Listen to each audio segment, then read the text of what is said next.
Informasi tentang virus corona yang begitu berlimpah bisa jadi malah membingungkan. Maka dari itu, kita memerlukan protokol kesehatan yang alurnya jelas, sederhana, dan mudah dipahami.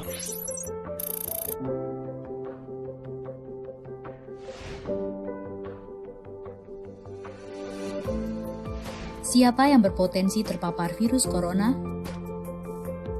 Orang yang memiliki riwayat perjalanan 14 hari yang lalu ke negara dengan transmisi lokal COVID-19 atau merasa pernah kontak dengan pasien terkonfirmasi positif COVID-19. Apa yang perlu dilakukan jika memenuhi dua kondisi tersebut? Bila Anda merasa sehat, maka dianjurkan untuk melakukan karantina diri di rumah selama 14 hari sambil memonitor kondisi tubuh. Bila Anda merasa tidak sehat atau timbul gejala, segera lapor ke petugas kesehatan atau hubungi Hotline Center Corona untuk mendapatkan rujukan pemeriksaan ke fasilitas layanan kesehatan. Gejala apa yang perlu diperhatikan? Demam melebihi 38 derajat Celcius, batuk atau pilek, sakit tenggorokan, sesak atau gangguan pernafasan. Apakah perlu langsung datang ke layanan kesehatan? Apabila gejalanya ringan, utamakan menghubungi Hotline Center Corona atau rumah sakit rujukan terdekat untuk mendapatkan informasi mengenai langkah selanjutnya.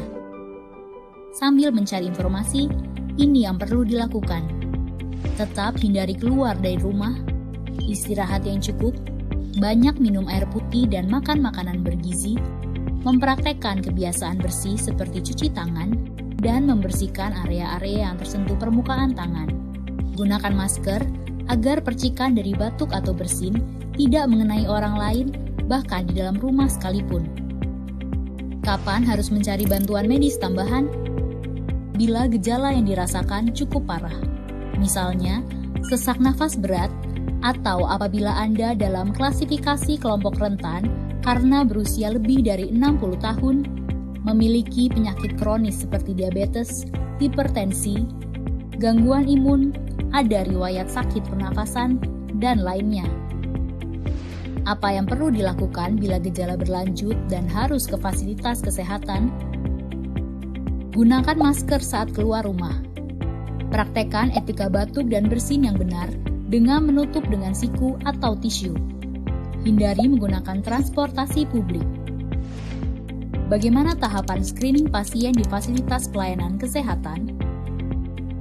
Sebelum memberikan perawatan, tenaga kesehatan di fasilitas layanan kesehatan akan melakukan screening.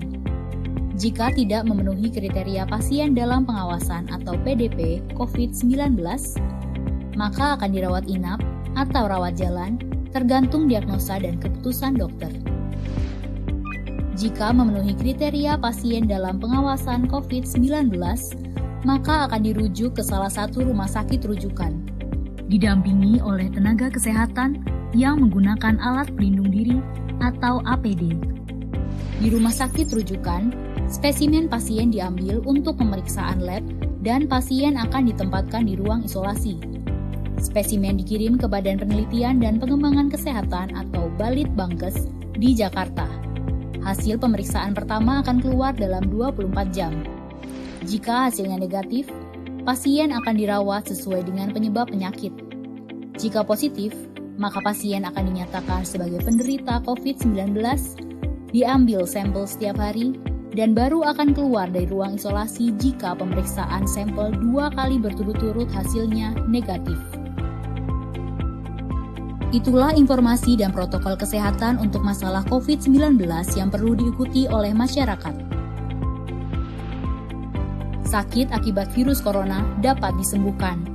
Namun begitu, lebih baik mencegah dan tidak menularkan kepada mereka yang lebih rentan.